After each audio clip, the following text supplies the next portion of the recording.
पटना में तेजस्वी और अशोक चौधरी के आवास के बाहर फायरिंग, लुटेरों ने युवक पर चलाई गोली। पटना के वीआईपी इलाके पोलो रोड पर तेजस्वी यादव और मंत्री अशोक चौधरी के आवास के बाहर लुटेरों ने फायरिंग कर सनसनी फैला दी। बदमाशों ने एक युवक राहुल को निशाना बनाकर गोली चलाई, लेकिन वह बाल बाल बच गया। यह घटना पटना एयरपोर्ट थाना क्षेत्र में हुई, जहां जजों के आवास भी स्थित है। लूटपाट के दौरान हुई इस फायरिंग ने राजधानी में कानून व्यवस्था पर सवाल खड़े कर दिए हैं।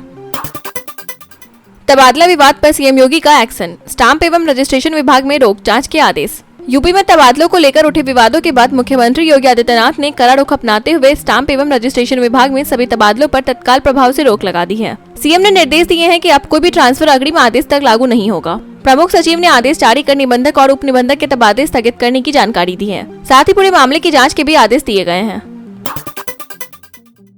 विधायक बीजेपी एमएलसी विवाद में अमिताभ ठाकुर की एंट्री, सीएम योगी से की जांच की मांग। निषाद पार्टी विधायक अनिल त्रिपाठी और बीजेपी एमएलसी सुभाष यदुवंशी के बीच विवाद में अब अमिताभ ठाकुर भी कूद पड़े हैं। आजाद अधिकार सेना प्रमुख अमिताभ ठाकुर ने मुख्यमंत्री योगी आदित्यनाथ को पत्र लिखकर आरोपों की उच्च स्तरीय जांच की मांग की है। बस्ती मंडल से जुड़े इस प्रकरण में अब सियासी तापमान और बढ़ गया है। सीजेआई गवई बोले, संविधान ने तोड़ी जाति की बेड़ियां, सामाजिक न्याय से ही संभव है प्रगति। मुख्य न्यायाधीश जस्टिस पीआर गवई ने कार्यक्रम में कहा कि सामाजिक और आर्थिक न्याय के बिना कोई भी राष्ट्र सच्चे लोकतंत्र का दावा नहीं कर सकता। उन्होंने माना कि संविधान की बदौलत ही वह जातिगत बेड़ियां तोड़ सके। समाज में स्थिरता, सामंजस्य और विकास के लिए सामाजिक आर्थिक न्याय को उन्होंने बेहद जरूरी बताया।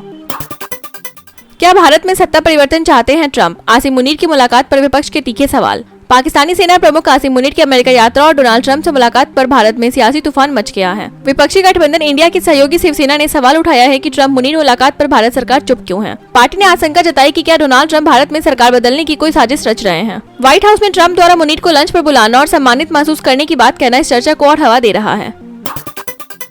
अमेरिका यात्रा पर रोक, केंद्र ने खड़गे के बेटे प्रियांक को नहीं दी अनुमति। केंद्र सरकार ने कर्नाटक के आईटी और बायोटेक्नोलॉजी मंत्री प्रियांक खड़गे को अमेरिका यात्रा की अनुमति नहीं दी है। कांग्रेस अध्यक्ष मल्लिकार्जुन खड़गे के बेटे प्रियांक को एक टेक्नोलॉजी कॉन्फ्रेंस में शामिल होना था। सूत्रों के मुताबिक पहले अनुमति में देरी हुई और फिर अंतिम समय पर इजाजत पूरी तरह नकार दी गई। इस फैसले को लेकर अब सियासी विवाद गहराता जा रहा है। भारत पाक ने खुद रोका युद्ध, ट्रंप ने पहली बार नहीं लिया क्रेडिट। प्रधानमंत्री नरेंद्र मोदी ने स्पष्ट किया कि भारत किसी तीसरे पक्ष की मध्यस्थता नहीं मानता और पाकिस्तान से सैन्य टकराव रोकने की पहल उसी की ओर से की गई थी। दोनों देशों की सेनाओं के संवाद चैनलों के जरिए यह फैसला हुआ। अमेरिकी राष्ट्रपति डोनाल्ड ट्रंप ने भी माना कि भारत और पाकिस्तान के दो चतुर नेताओं ने युद्ध टालने का निर्णय लिया, लेकिन हैरानी की बात यह रही कि ट्रंप ने पहली बार सफलता का श्रेय खुद को नहीं दिया। एयर इंडिया का बड़ा फैसला, विमान हादसे और तनाव के बीच अंतर्राष्ट्रीय उड़ानों में 15% कटौती। मध्य पूर्व में जारी ईरान इजरायल तनाव, एयर स्पेस प्रतिबंध, रात के कर्फ्यू और हाल ही विमान हादसों के चलते एयर इंडिया ने अंतर्राष्ट्रीय वाइड बॉडी उड़ानों में 15% की कटौती की घोषणा की है। यह फैसला तुरंत प्रभाव से लागू हो गया है और जुलाई के मध्य तक जारी रहेगा। साथ ही बोइंग 787 ड्रीमलाइनर विमानों पर सुरक्षा जांच भी इसका एक बड़ा कारण है। अनुकंपा नियुक्ति पर सुप्रीम कोर्ट का बड़ा फैसला, संपत्ति होने पर नहीं मिलेगी नौकरी। सुप्रीम कोर्ट ने मंगलवार को अनुकंपा नियुक्ति की याचिका खारिज करते हुए स्पष्ट किया कि यह कोई अधिकार नहीं बल्कि विशेष परिस्थिति में दी जाने वाली राहत है। दिवंगत कमिश्नर के बेटे को नौकरी देने से इसलिए इनकार किया गया क्योंकि परिवार के पास 2 घर, 33 एकड़ जमीन और 85,000 मासिक पेंशन है। कोर्ट ने कहा कि इतनी संपत्ति वाले परिवार को आर्थिक संकट नहीं माना जा सकता और अनुकंपा नियुक्ति सिर्फ जरूरतमंदों के लिए है।